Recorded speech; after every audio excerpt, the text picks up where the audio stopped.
And in its heyday, Detroit was a city on the go. It was a boomtown fueled by the U.S. auto industry.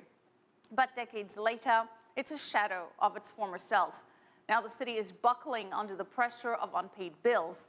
But despite its financial troubles, there is a silver lining to Detroit's economic woes. Shraysi Tandon reports. Detroit is the tale of two cities. Once the home of the American auto industry and the country's fourth most populated city, it is now less than half the size it was a few decades ago.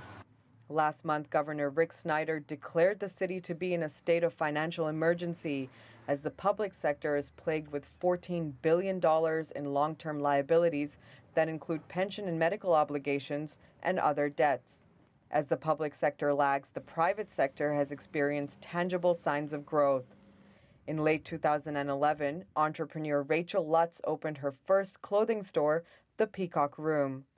The store proved to be so successful, she opened another store last fall. Detroit is a buying opportunity right now. The prices are so accessible for a business to open, to acquire real estate, to find talent here. You buy low and you sell high, and frankly, Detroit's at such a low point, or at least it had been a couple of years ago, that things can really only go up from here. I'm pretty shocked at how quickly my business has expanded. The divide and disconnect between Detroit's private and public sector is so vast. As private investors in the city continue to open dress stores and coffee shops, Detroit's firefighters are complaining about equipment shortages, lack of suitable boots, and even lack of toilet paper. This is a very humiliating job now. You're learning to be humble because we have fire departments from across the United States contacting us. We'd like to give you a pair of boots, some gloves, and things like that. And we do have a sense of pride, but we need protective gear. We have no fire trucks on order for at least the next 2 years.